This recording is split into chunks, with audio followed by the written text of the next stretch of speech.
All right, I think we're live. Hey, Lynn, how you doing? Good. How are you, Peter? How's the weather there? It's all right. It's getting colder in Seattle. Uh, Not much rain yet, which is good. But I mean, it's mid-September, so I think we should start getting some rain, and it's gonna be darker all day. Like from the morning till the evening. But it's good. I prefer that over like scorching heat. Oh, yeah, that's probably where I am. So,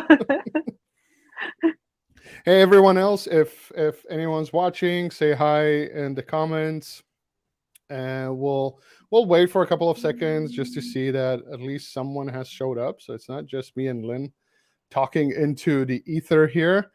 But what we're gonna do today. By the way, Lynn, do you know which episode is this? I always forget to check okay, I'm going to find that out for you. because it's always Just interesting a to mention. Let's second. see. Oh, 57. Can you believe it? 57. Wow. Yeah. 57. We're probably not gonna make 100 by the end of year, but we're on a great path. Hey Stan, where are you joining in from? Welcome. We have someone, so thanks for thanks for speaking up in the comments. Um, all right, so episode 57. There's Ian as well. Welcome. Uh, oh, I lost Lynn. Well, I guess it might be just me then. I don't know if there's anything that I said, but North Carolina, I'm assuming that's NC, right? All right, so let me share my screen, and hopefully Lynn will come back soon. But um, if you're following Istio, there was a release last week, happened on September 5th. Their 1.19 release, which was the third release of Istio in 2023. And what we wanted to do for this episode is we wanted to go through basically release announcements and a couple of features or interesting features and fixes that were part of Istio 119. Uh, so I don't know how many of you actually go through the release announcements, but for every Istio release, there's a blog post that contains the change notes, the actual things that you should do before you upgrade from the previous version. And then in that same blog post, there's like a couple of high level things that are new. So in 119, there's some changes in the Gateway API. So service mesh support was officially added for the Gateway API 0.8 release, and then you typically get like a brief explanation of what the feature is. Actually, I hope this is not too. This might be easier to read. There we go. And then you get basically the links to the different projects and features that were involved in this release. There are things in Ambient. I don't know if Lynn, you want to give us a like a 30-second brief explanation of like a high level things that were done in Ambient. Yeah, absolutely. Hey, folks, apologies that my area has been having networking issues, so apologies for that. So the biggest thing we added in Ambient is the support for workload entry and service entry in this release. That essentially paved the road down the road for upstream to support extended environment, right? Beyond single cluster Kubernetes pods, right? Envision you're probably using service entry, workload entry to import services from VM or services from outside of your current cluster into your current cluster. So that's the support for service entry and workload entry comes in. Really important to pave the road for future functions for extended beyond single cluster scenario for Ambient. We've also added pure authentication support for zTunnel, so you can specify I want to have strict mutual TLS as part of a pure authentication resource. Um, as part of also the service entry support, we also added DNS proxy to zTunnel. So from a zTunnel, you can potentially resolve a hostname to its IP address. So that's really useful, along with many other fixes in Ambient. One thing I want to call out is Ambient still at, I believe, alpha in this release, but we're working really, really hard to, get it to the next phase, which is beta. Peter, back to you. Yeah, awesome. So basically, these features are, if I understand correctly, what's getting added to Ambient is, at least of right now, just to get onto the parity with what the traditional Sidecar service mesh offers, right? To be able to bring the workloads in and do those things.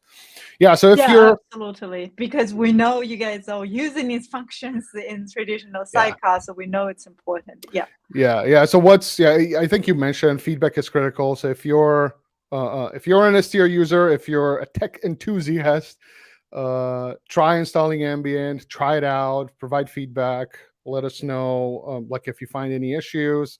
I think the whole team is working really hard. There's a lot of fixes in every release, and every day there's a lot of fixes and changes and updates. So it's always appreciated. There are some additional improvements that were mentioned here. This is a traditional Sidecar Istio. One was the new one that got added was the optional mutual feature or mode for the Istio Ingress gateway. So this allows you to uh, optionally use and validate this certificate, the client certificate, if it's provided. If the certificate is not provided, it works as well, right? So this is mutual, optional, mutual, and then TLS where it's like very strict. And then the other one that we're going to demo today as well is you can configure the preferred Cipher suites based that are used inside inside the mesh through the mesh config. This was previously configurable. I think the original bug. Let me actually open it just so people see. I think this was the original issue dating back to 2020. This is not saying that it took us this long to fix the issue, but the actual thing that prompted this was people were trying to configure TLS parameters with Envoy filter, and there was an issue with that, right? So there's an issue with configuring maximum and minimum TLS, the curves, and also the Cipher suites. So what came in this release was the ability to actually set the Cipher suites in the mesh config across the whole mesh, right? So that makes it much easier. And then the other thing that I want to call out is the upgrading section. So there's at the end of each announcement blog, there's the change notes link. So let me open this one. So what's in the change note is basically all the, like if you think about this is the highest level view, and now we're getting more into like specific details on what got changed, what got added. And these are nicely categorized under different categories. So for, let's say, traffic management, these are all the changes, all the features, all the bug fixes that are worth mentioning in the release notes, right? So if you've ever contributed to Istio or I guess any other open source project, I think, and Lynn, you can correct me if you know more about the release process and everything. If there's like a significant either bug fix or or a new feature or something that can affect users, it's required to create a release note, right? Yeah, that's right. So essentially, we have this label. I guess we have, as part of your PR process, there is a label you can apply called release notes none. That means you are telling the reviewer of your PR this doesn't impact usability or user in any capacity, that you don't need the release notes. But by default, you are required to have a release notes unless you explicitly tell the reviewer of your PR, hey, I don't really need a release notes for my PR. So essentially, every single author of the PR, they have their release notes created when needed. And then as part of the release process, we have a script that aggregate all the notes from different PR, which generates what Peter was just presenting to you as part of the README. Yeah, and I was trying, of course, I was trying to find it now, but I'm not gonna be able to find it because we're live, right? But the as you see the labels here, right? There's the area label, like the type of the fix, right? And then other labels as part of this, and also when you make a PR, right? It asks you, does this require change notes or something that then eventually what I was trying to say in the end ends up here, right? So Yeah, so these are that's right. yeah, so these are basically YAML snippets that are stored in the Istio repository. I know because I went through this before. You basically add a file, you say, this is the issue that this fixes, this is the type, this is the category, right? So it knows where to categorize it under. And then, as Lynn said, the release manager, right? Before the release, once the release is cut, they're going to run a script that basically does the diff, I think, between the previous release and the new release. And then it creates the list of changes. It basically creates the change notes or a change log, right? Also, some of them have links to issues. I also noticed some of them don't. That's like an omission, I guess, on whoever was creating the PR. But basically, this shows you all the different things that have changed. So let's say we mentioned the Cipher suites, right? We can see that this is under security, and it's saying, oh, the Cipher suite support was added for non-Istio mutual traffic, right? Through mesh, and it links to an actual issue that shows what the original issue was, and then shows you can go to the PR, right, that actually implemented, and then if you use GitHub, you can click through and actually see what the changes were. And this is the release notes down here. Let me see if I can hope everyone can see it, right? This is how the release notes look like, right? Right. It all needs to reside in the release notes folder. Yeah. Yep. Yeah. The only thing reading this folder is very hard because typically some of them are named as have like a readable name, but some of the release notes actually have like issue numbers, right? So it's very hard to, I mean, theoretically you could sort by the issue number to get what is the latest one, right? But it's probably not the most efficient way to do it. So yeah, so there's telemetry, extensibility, installation, like different fixes. Istio CTL is a separate one as well that's mentioned, and then any documentation changes.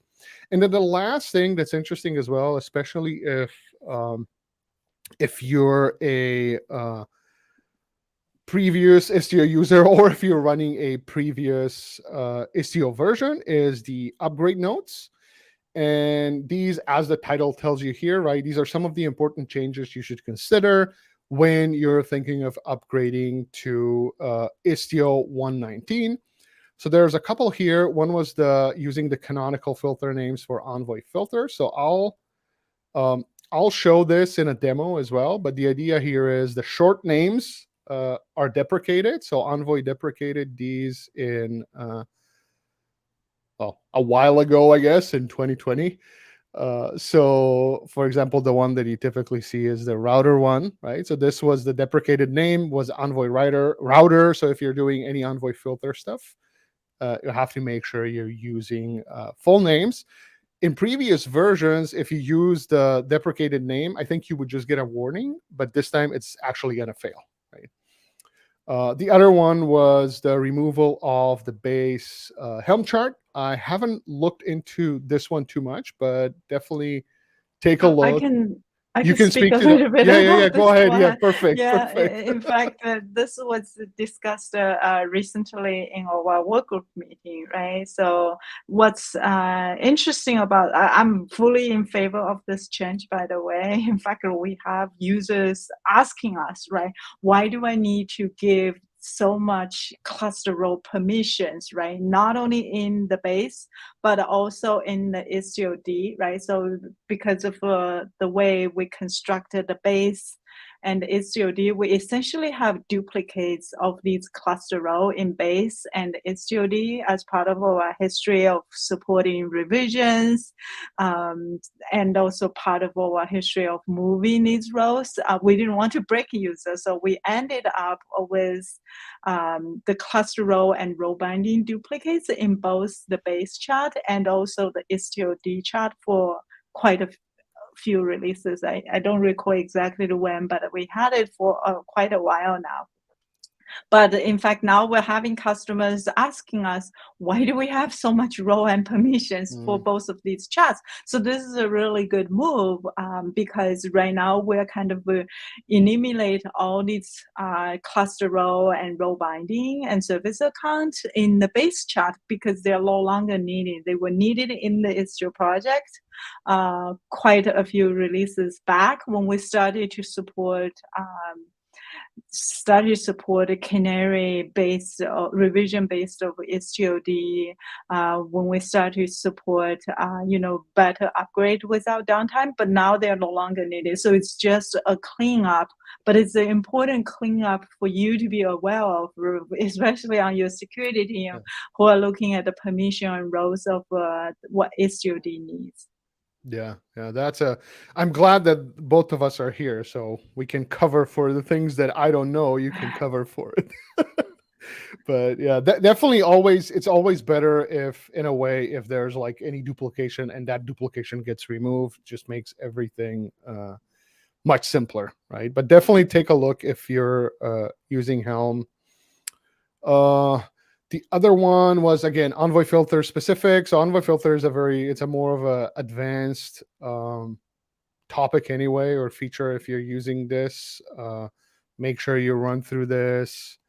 And then a gateway API one. So there's a question for Marino. There was something about Geneve in the release notes. Could you share some details about the usage of Geneve tunnels and Istio? So let me take a Yeah, look. can we find out where Geneva is mentioned? Yeah, I'm let me see. I think it was in pretty the. sure it was used in Ambient, but Yeah. I want to know if it matches my understanding in the Yeah, release let me notes. see. Oops. So there was a fix creating Istio. Yeah, the Istio in, Istio out are the interfaces for basically used in Ambient, right? So fix creating Istio in and Istio out Geneve links and nodes, which already have configured an external Geneve link, another Geneve link for the same VNI and remote IP. The Istio say, okay.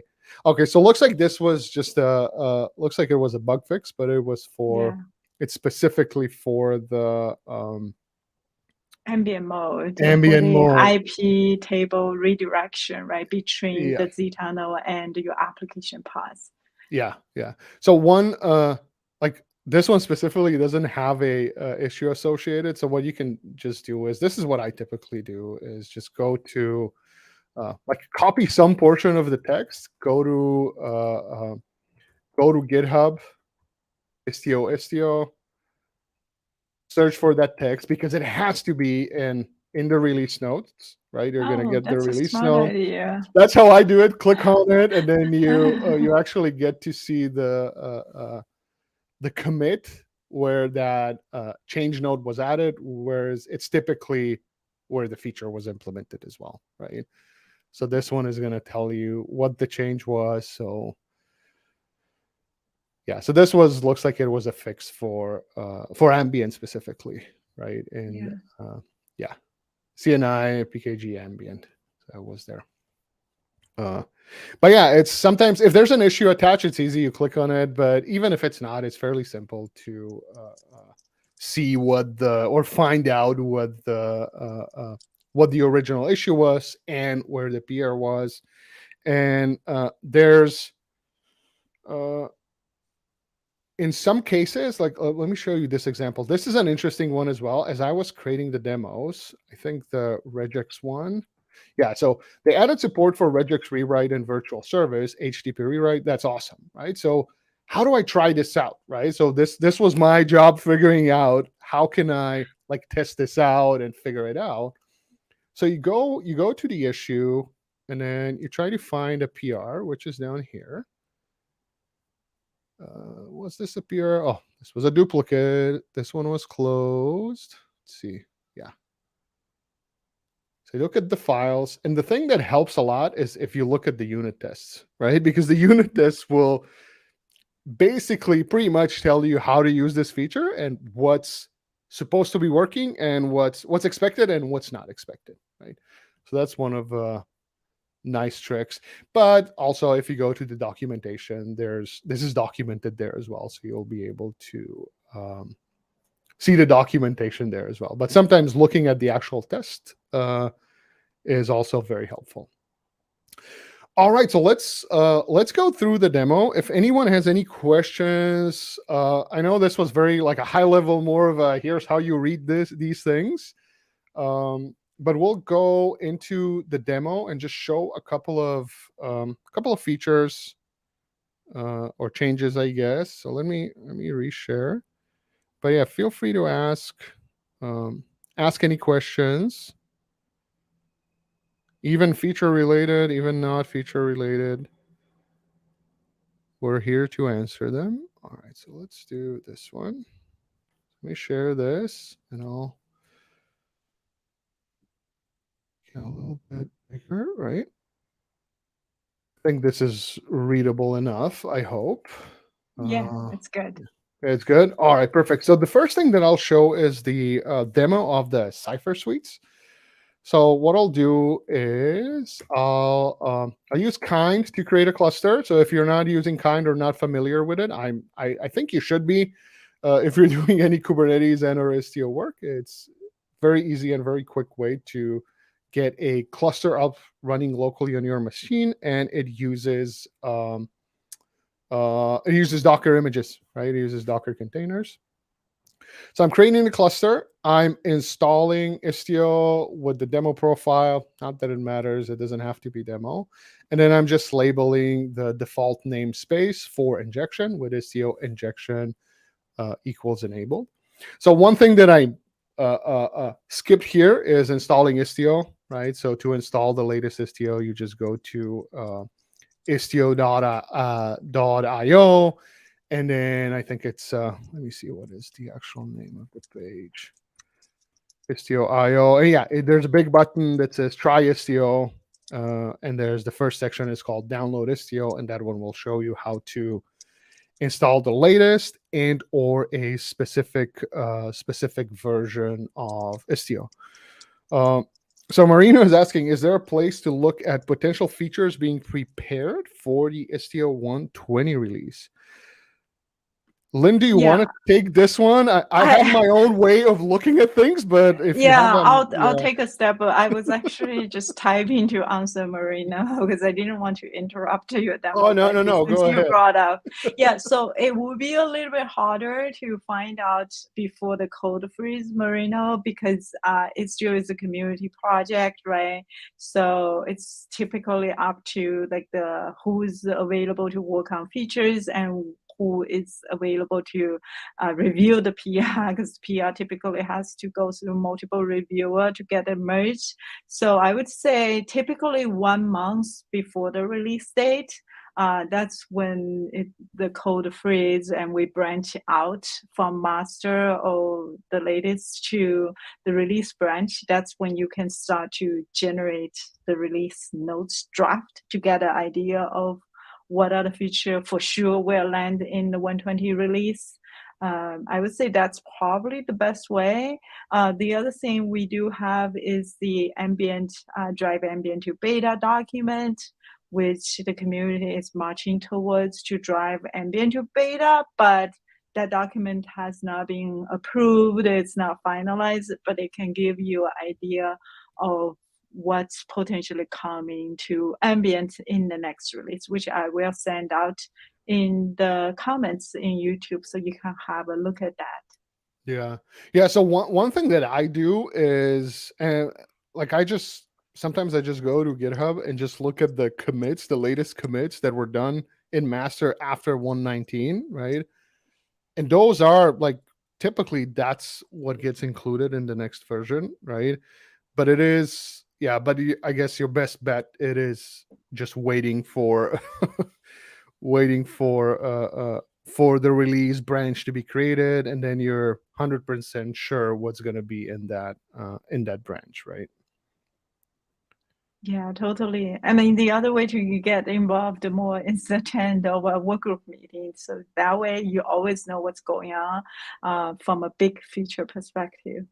Yes, yeah, and I think we can share those links in like in the video description as well later, or on YouTube comments, if people wanna join in and just listen in, or watch the previous editions of the meetings, right? All right. So while we were answering that, so I got Istio installed. Istio 119 is installed on my cluster. I have Istio-D ingress egress gateway. So what I'll do next is I will install the HTTP bin, and our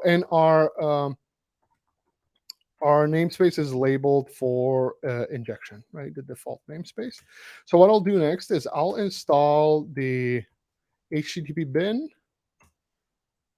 and I'll install samples, sleep, and sleep workloads.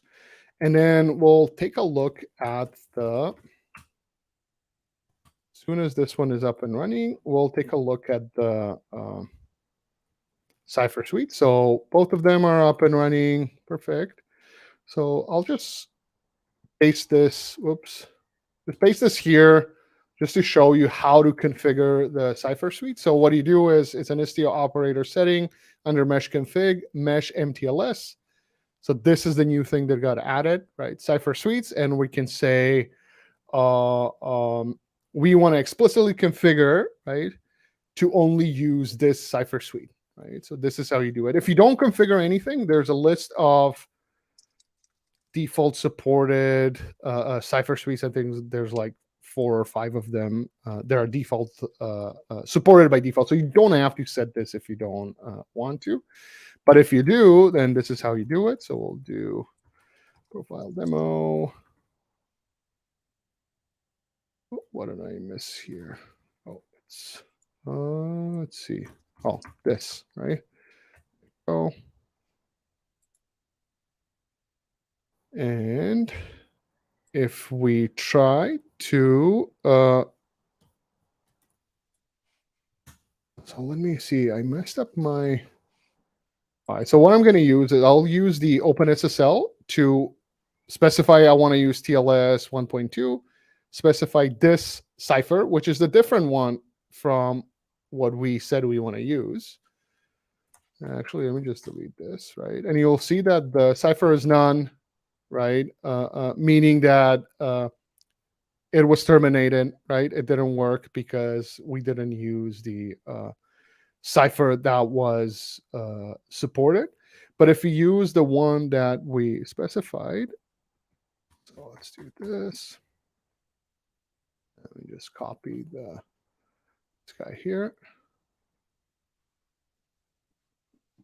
There you go. You'll see that if you do grep for cipher, you'll see that the cipher was actually like it was recognized, right? And this is the one that we specified we want to use, right? Note that the error here is in this case because of the self-signed certs. Right? The other thing that you can set here is specifically the TLS version, right? So if you set the min protocol version, you can set it either to TLS auto, so you let the client server negotiate which version they want to use. TLS v.2, which is the default one, right? So this minimum protocol version is set to TLS v1.2 by default. And if this is set, or actually when this is set, then you can also set the Cipher suites if you want to. Or you can set it to 1.3, but in that case, you can't configure the Cipher suites because they are not configurable by design. And I looked into this a little bit. They're actually hard coded in the boring SSL library. So if you set it to 1.3, setting the Cipher suites doesn't do anything. So let's do redeploy this. So we're setting it to 1.3 right now. So if we try the same command as I had before, but I'm specifying TLS 1.2, right? You'll notice that there's an error. Cipher is none because we are requiring 1.3 to be used, right? So let's do 1.3 here. And you see that the Cipher was selected, right? And this works fine. Now, the other thing that we could do is we could just set it to TLS auto. And if we do this, now we're basically saying it can be 1.2, it can be 1.3, it doesn't matter. So if you do 1.3, Cipher was detected, right? It was negotiated. And then if you do a 1.2, we have a Cipher as well, right? And it actually says it was 1.2.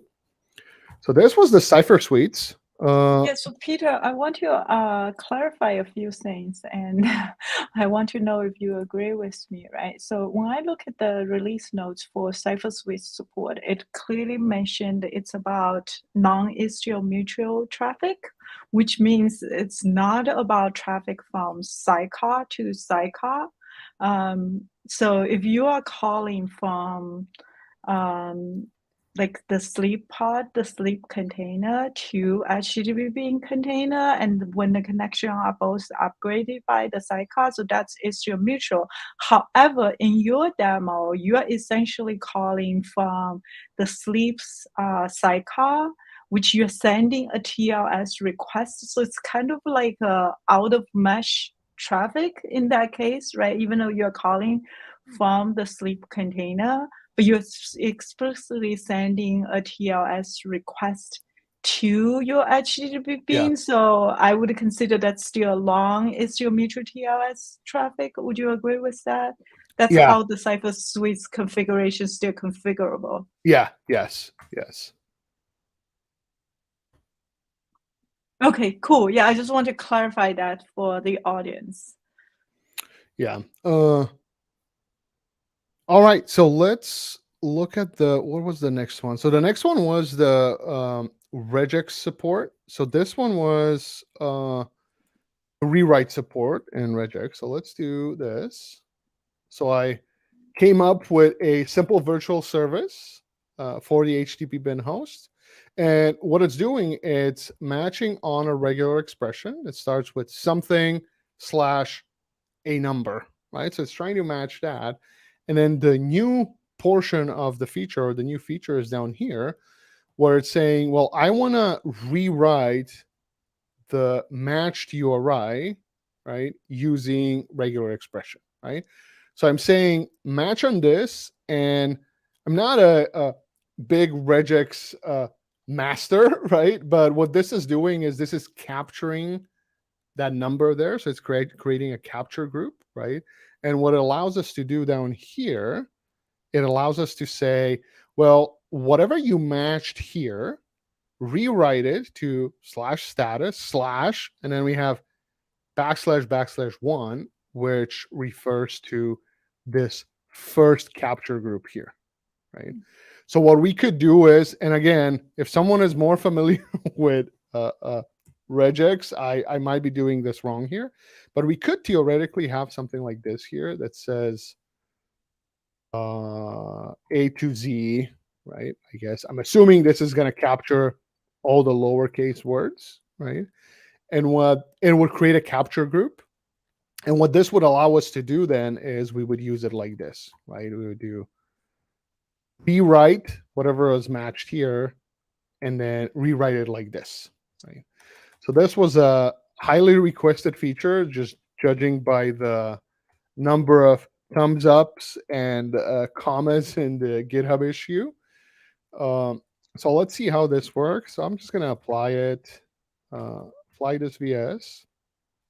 And then if I send a request from, we'll do deploy sleep to something, and we'll do a 200, and I'll do a verbose. you'll see that we get a 200 back because the request was actually rewritten to /status/200, right? So if we would do a 500, we would get back a 500, 404, 404, etc. Right? So this is extremely useful if you have any, like if you want to do any more complex matching and then complex rewriting as well. The next This is one, great. Yeah, no need for Envoy filter for this function. yes, this one was when I looked at the like the actual issue. There's like 100 something people like did a thumbs up Yeah. on this specific feature, that to have it implemented, right? Because it is useful if you think about, you might have a your public facing URIs are probably or might be structured differently than your internal facing ones, the service ones. Yeah, totally. And then sometimes you have to move things around, right? Like capture specific values from the URI and then switch them or move them around. So this allows you to do that.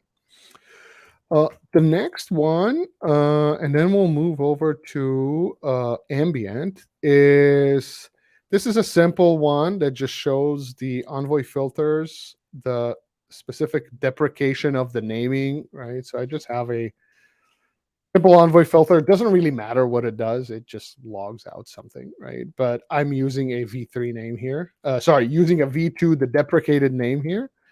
So this time, if I try to apply this, right, it's going to give you, well, it should actually fail. It shouldn't give me a warning, I think.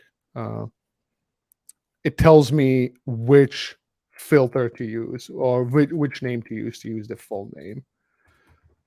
Let's do this one. And now it's there, right? This was one. And the other one was to use the full type names. And this was specifically in the upgrade ones. All right, so let's switch to, we have 20 more minutes, so let's switch to Ambient a bit. And what I'll do is I'll delete the cluster and recreate the cluster. And yeah, if anyone has any questions, feel free to ask. Yeah, you can just upgrade with the ambient profile, by the way. Oh, yeah, you're right. Yeah, all right, too late. I try. Yeah, it's fast enough. So That is true. it's not how it used to be with like other different tools that we use before kind, right? Or if you have to have like a real cluster, and just much simpler and much faster. Yeah. So I'm using Istio install and just setting the profile to Ambient, right, instead of demo. That's the difference. By the way, one thing was highlighting, I think it's in most recent release, or maybe the release before, if you install Ambient profile, you no longer have the gateway installed, if I remember correctly. Yes. Where before you install Istio as part of the default profile, you do get the Istio ingress gateway. Yes. Yeah. So And the reason we did that, I can quickly explain, is we find out user typically needs to upgrade Istio D and gateway at different times. So if you upgrade them together, sometimes it's hard to control the sequence and can cause data plane downtime. So it's best practice to upgrade them separately. And we couldn't change the default profile because it's been there for a long time. But for Ambient, we feel it's new, so we have a chance to, build the best practice we want for the user. That's why we decided to move the ingress gateway out of the Ambient profile. Yeah. And then if you want to install an ingress gateway, you would just do Istio operator resource, right, with an empty profile, and then specify the enable the ingress gateway, right? Yep. To install it. All right. So what we'll do here, I'll create a namespace called sleep, and then we'll deploy the sleep workload. I think I am in the same folder. Yeah, we'll do sleep workload into that sleep namespace. And I'll deploy the HTTP bin, samples HTTP bin, just to the default one. Do this. They're being created.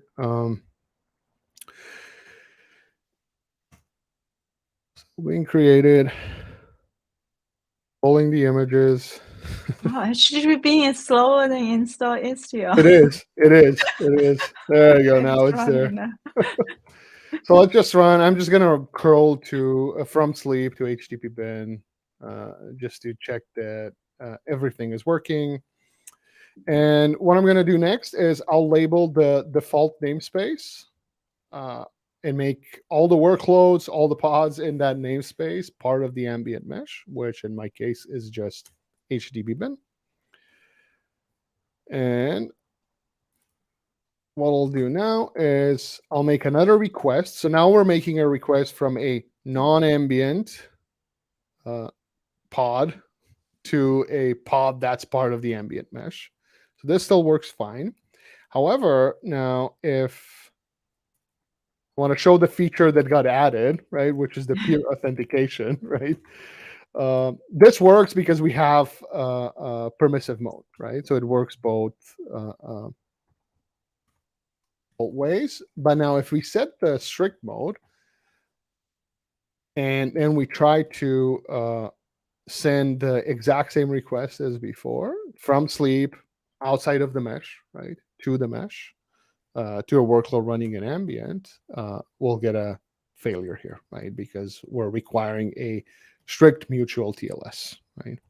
Yeah. And the So pod that's outside the mesh doesn't know how to do that, right? yeah, so what we are looking at is continue to have permissive as the default for ambient to help you easily transition as your pods move to ambient. But do let us know if you have different opinions. Yeah. Yeah. I think permissive. I mean, permissive is default anyway, right? It's the Yeah. default setting, so everything is gonna keep on working. But if you like once you switch to strict, if you have some pods that are or workloads that are not part of the mesh or don't know how to do mutual TLS, then you'll get failures. All right, so let's look a little bit. We have a bit more time, a little bit of time left, to look at the workload entry and service entry, and we'll mostly look at the like the configuration and stuff that got added. So what I'll create is I'll create a service entry with this host name, myserviceentry.com. I'm making it external, setting the resolution to static, and I think this is the only resolution that's supported right now anyway. And then we're setting the ports and then just setting a dummy address where we don't actually have anything running there. So let's do the service entry. And then what I'll do next is the fixes or the changes, the features that went in now actually recognize that the service entry endpoint gets created. So let's look at the localhost config dump, and I'll just grep for that address the endpoint that we specified there, and then you'll notice that there's an entry in the list of workloads that ztunnel knows about, right? With the name, with the host name that we specified, right?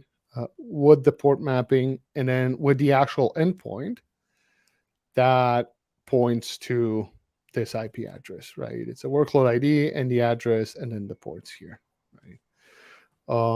So the workload UID contains the resource name, the namespace where this resource was created, the name of the service entry, and then the addresses, right? And then I think this is the same. I'm just looking through my notes. This is the same entry that we get here. And this is all from the ztunnel. So ztunnel knows about this service entry. Let's clear this. Deleted. By the way, this is a nice feature if you're playing with things. -- all, it will delete all the resources of the same type. In the current namespace, right, which is the Yeah, default. yeah, Okay. yeah. It's that would be too scary if it would delete everything. Yeah. So we have HTTP bin here. So what I'll do is I'll create a workload entry. It uses the same service account has the HTTP bin deployment. It uses the same labels, right? And we're just setting some dummy address here, right? So this would be if you had a work like a VM running outside, right, of your mesh. And then we can do the same thing and just show in the configuration. I'm doing the same thing as before, but now I'm grepping for this workload entry, HTTP bin workload entry, and the actual address. And you'll see that for the HTTP bin service, right, which is the service that we initially deployed, right, we basically have well, the namespace, VIPs and ports and everything. The point is here, we have two endpoints, right? One endpoint is this IP address, which is the IP address of the HTTP bin pod, right? And then the second endpoint is the workload entry that we created, right, with this address, right? Right. So this is the equivalent that you would get in a sidecar mesh, right, when you're bringing in a VM workload, right, and you create the workload entry there. Yeah. And then the last thing, I think I have one more thing, is the service entry that uses the workload selector and selects the HTTP bin pods. So let's do that one. These are some of the, if you've ever done any VM expansion, right? If you ever brought like VMs to your mesh, then this looks familiar, right? You've done these before. Now, if we do the look at the dump, config dump as well, and we'll just grepping for service entry not used.com because this host name is not used, right? Because we have a workload selector. We'll see that the endpoint here, right? So the point here is that there's an endpoint here that points to the actual HTTP bin pod because that's the, let's scroll back up, that's the workload selector that we specified here, right? And I think that was the last of the demos that I had. Can I ask a quick question, just Yes. so I'm not confused? So in your demo, the workload entry was pointing to the pod. Imagine if that workload entry is actually importing a service or a workload from a VM. In that case, then the endpoint address, I assume, would be the address of the VM. Yes. Yeah. Exactly. That would be the address of the VM. Yes. Okay. Yeah. So in this one, this is the previous one, right? We're basically saying that if you make a request to this service, right, it will load balance across these two endpoints, right? One of them is the pod running in your cluster. The second one would be something that's running on a VM, right? Yeah. Well, not something. It would be the HTTP bin, right? Workload Running on the running VM. on Yeah. that VM, right? I'm just making a fake, so Yeah, right. fake IP Yeah. address here, right? But yes. Yeah, but my question is, so this is HTTP being hostname. My question is for the service entry hostname, which I forgot the other name you had. The Um, last one. yeah, I guess I'm a little bit wondering why it didn't have 2222 as the endpoint. Would you expect 2222 to be there or no? I think it should be there. Let's see. Let's look at it again. Okay, maybe I missed it. Yeah, let's look at it again. Maybe it was. Maybe I'm grepping for. Let's just grep for 2222.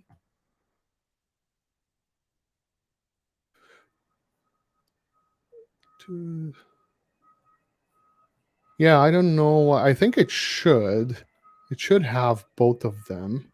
Okay, yeah, that's what I'd imagine too. Well, there might be a bug for someone to go and Yeah, figure out what's going on here. yeah. Okay. All Yeah, right. thanks for that clarification. Yeah. I was wondering about that. Yeah. All right. Well, we wait for like another 10 seconds or something if someone's gonna ask any questions or not. While we're waiting, Lynn, what is a good way for people if they want to get like involved in Istio, I guess, releases, not just making PRs and logging issues, but maybe in like a release capacity sort of way. Yeah, we're actually looking for release managers right now. We have release manager lined up for 1.20 release. I don't believe right now we have release manager lined up for 1.21 and 22 in full capacity, because the way it works is we normally have 3 release manager.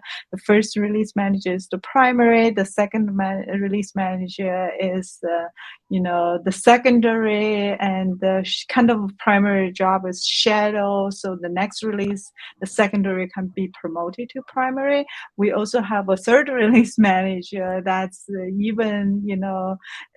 basically the person has 2 releases to shadow before he becomes primary. So certainly no pressure at all becoming like the third release manager. You have a very long time, 6 months, to learn how to become a release manager. Yeah, so that would have been my next question. If even if you like theoretically, even if you don't have experience and don't know what all goes into the releases, apply, right? Ask, you can shadow people, right? And you can learn on the job, right? It's probably like Yeah. you'll learn by the time it's your turn, you're gonna know what to do and how to do it, right? Yeah, we would love to have contribution from the community, particularly people who has already gone through like 1PS as members to become release managers. There's definitely a very well-defined rope for you to learn. Mm-hmm. I guess we have a question coming from Raja Seelan, if I'm yeah. pronouncing it correctly, or maybe we'll just call you Raja if that works. So playing with this is using kind sufficient. Uh, for me, I've never run into issues with it. Like it was never like not enough, or you can also like the demos that I did all use like a single node, right? But there are like you can create multiple nodes, and it's not a never ran into any issues with it, honestly. So for Istio, more than enough to play with it. Of course, don't run like production workloads or anything.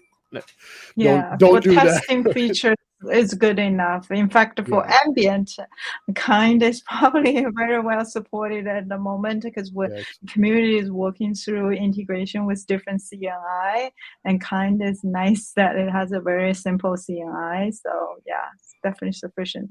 And thank you, Neil, for confirming that too. Yeah. So it's more than enough.